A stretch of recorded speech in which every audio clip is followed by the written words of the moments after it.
Hi, everybody. It's Diane Neto living in Barrie. Um, Today we're going to talk about what you should do before you list your house. I get a lot of phone calls and a lot of clients that ask me to come and take a look and give them suggestions before we actually list. So, a month or two before they list, they start doing a little bit of stuff around and they always ask, what should we do? There's things you shouldn't bother to spend money on, and there's things that you definitely should. I found an article to kind of share with you that will tells the basic things, but I'm going to give my own comments as we go so that I can explain things. One thing that I always say, and they say, of course, right away, purge the house of clutter. So one of the things that I tell my clients all the time, if you're not taking it with you, get rid of it now. So if you're going to downsize, or you had the old dresser or some old storage containers, whatever it is that you aren't going to actually bring with you, get rid of it now. So I always get a bin, even when I'm selling and I'm moving. Before I list, the first thing I do is I get a bin. Everything that I'm not going to take with me, I either give away, sell, or throw away. There's no point in keeping it. I'm not using it anyway. Second of all, the reason why you're purging the house of clutter is there's two reasons for this. One, if I go into a house and it feels like the person can't fit in it, meaning there's stuff everywhere. I have extra racks all over in my kitchen for food and for pots and pans. I have, storage shelves everywhere with stuff packed on it. I get the feeling when you walk in, you get the feeling that, oh, this house is too small. Like they can't even fit their stuff in here. And it actually also reduces your floor space.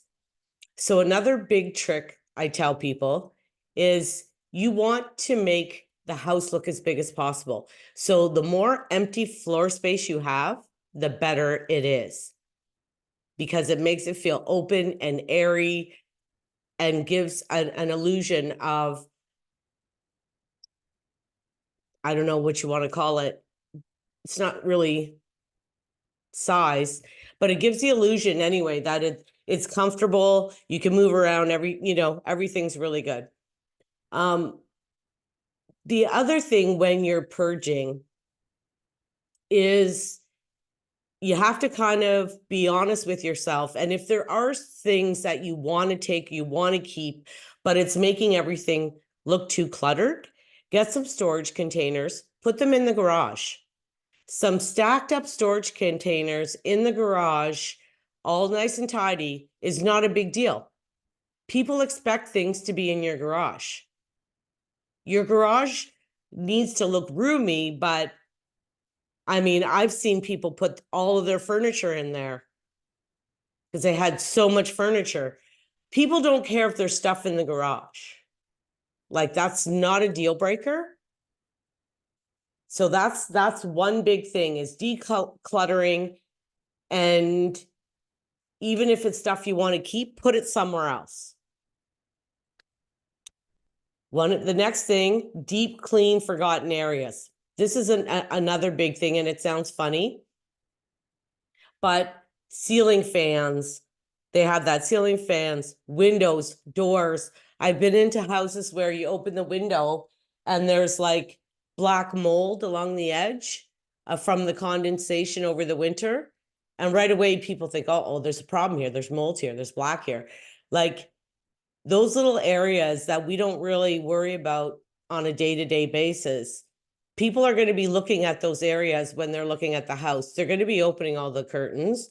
They're going to be looking behind things and in closets. And ceiling fans, light fixtures, those kind of things collect a lot of dust.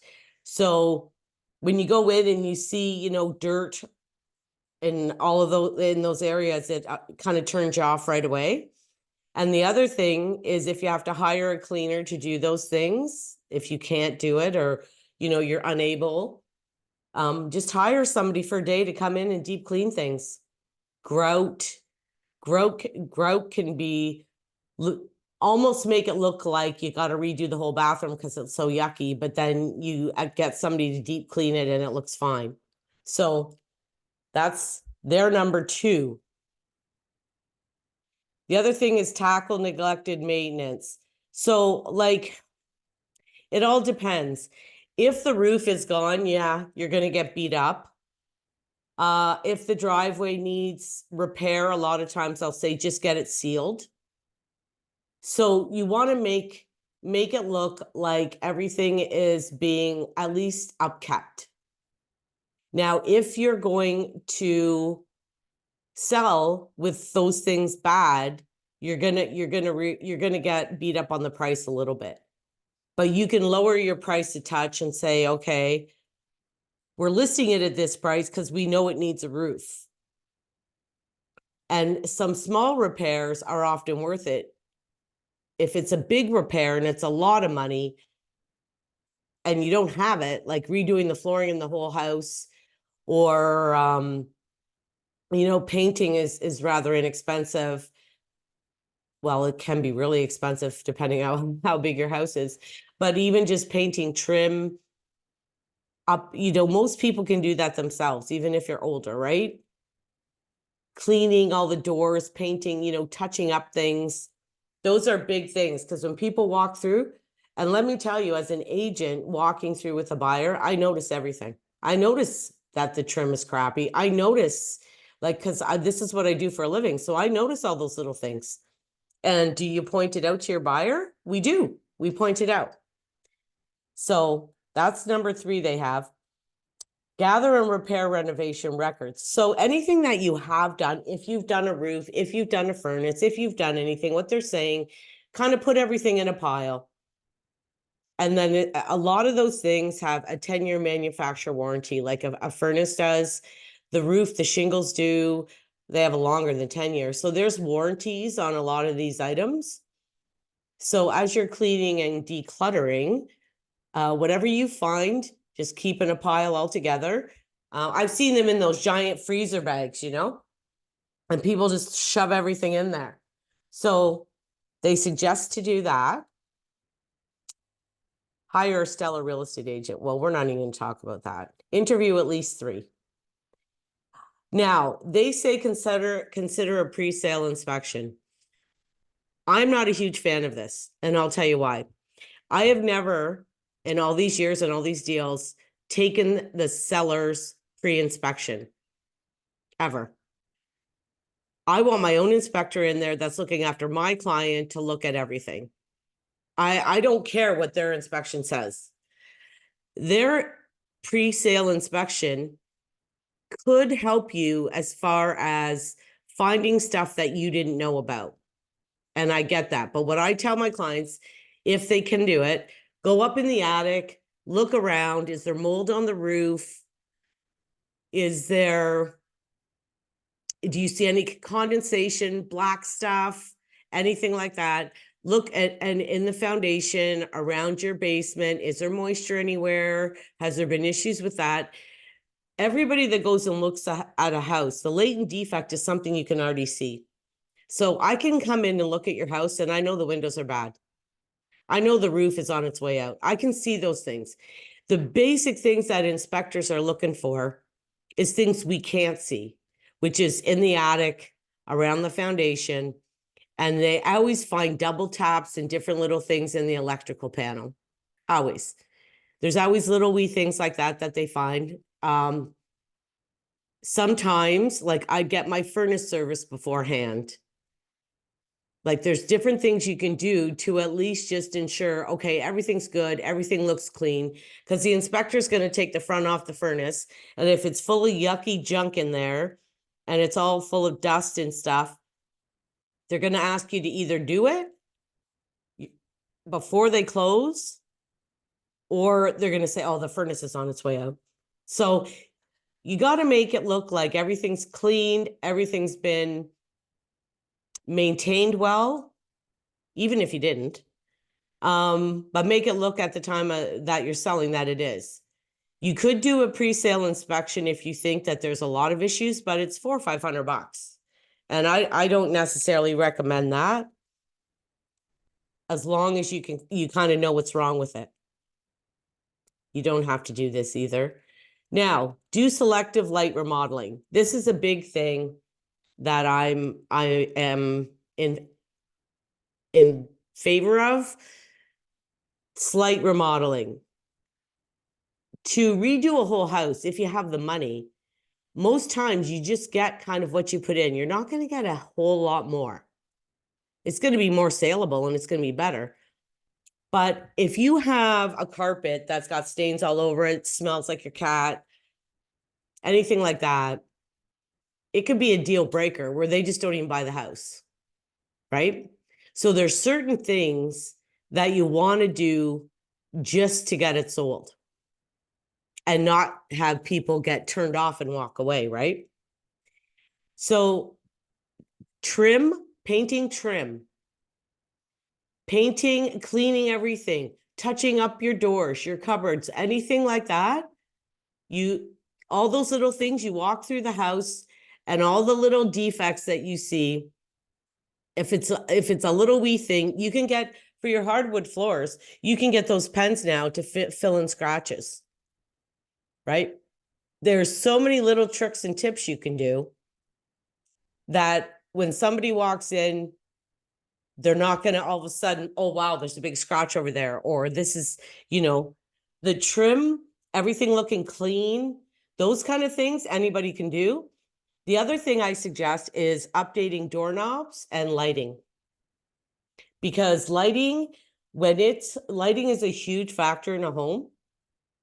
And when you walk in and it's all dated and it's gold and they're like big bulbs or the cheapest kind of builder bulb or light fixture you can get, it definitely doesn't help you. Where when you walk in and you see a beautiful light fixture, like your eye is drawn to that, it actually draws your attention away from other areas of the house. And here's a trick of the trade. Amazon has like the best prices in lighting that there is. And you don't have to change out every single light, but I would change out my lights in my kitchen, my dining room, my living room, maybe the master bedroom. And get something that is, I don't know how to say it, but you don't want to get something too funky that people might not like. I try to pick stuff that the majority of people would like. The average everybody's going to like it kind of thing. They might not love it, but they're not going to hate it either. So that's kind of my rule of thumb with lighting. And get something that makes a statement. Like in most rooms, a 12-inch light, you need at least 12 inches. And I know I went on Amazon and I bought these little ones and they were 8-inch, and I thought, oh, that's going to be perfect. And I got one put up and it's like, it looked way too small. So make sure it's big enough for the area. It fills the space. It makes a statement, and people aren't banging their heads on it. That's another thing. I love the design part. I've done some flips, and you have to think of the buyer when you're doing these things. Don't think of yourself or what you would put. Think of what most of the buyers would like, right? And we know that. So they said most exactly the same stuff. Dated faucets, light fixtures, ceiling fans, hardware, kitchen faucets, bathroom faucets, remove wallpaper, paint over the walls in neutral colors. If you can do that, I mean, that's definitely helps. You can paint kitchen cabinets white, restain hardwood to bring it back to life. That's a job. That's a hard job. And then steam carpets or replace unsalvageable carpeting with a neutral, durable, and affordable selection. So the one house I sold in Innisfil that I lived in, I actually fixed the carpet going up the stairs. My son's puppy ate the bottom stair like right off. And I had already replaced it once when I moved in. So in 4 years, I replaced it twice. And I actually went with a darker gray color Berber carpet. and it looked great, which I was like, I didn't know if I should go that dark. But when you're replacing carpet on stairs, go with a darker color, because these like light gray and these white, I mean, they can get dirty before you even finish the renovations and and selling. So try to pick something durable. Boost your curb appeal. So outside, same thing. Add some mulch. Get your driveway sealed. Clean out the gardens. You don't have to go and install beautiful, trees and bushes. Just make sure everything is clean, nice, some mulch. Hang up a couple flowers. And you can paint the front door too. So I see a lot of, like, even in my neighborhood, a lot of there's still the old beige doors. Mine is like a stone gray and it matches or darker gray and it matches my garage. But I think even just updating those things, as soon as you walk up to the house, it feels fresh, it feels clean, and it's not a lot of money, you got to get exterior paint for that. This part we don't really need. So I hope this helps, because I know that everybody, when you're selling your house, like, it's the biggest investment of your life, for one. Second of all, it's very, very stressful, and you don't do it every day. These are the tips and tricks I've learned over the years. And honestly, a lot of it can be done for relatively cheap. Like cleaning, get rid of clutter. Like, it's a job. Don't get me wrong. It's a job. But just do, small things at a time. And it works. It works. If you like my content, hit like, subscribe, or drop me a comment if there's something you'd like me to address, and I'll look into it for you. Have a great day.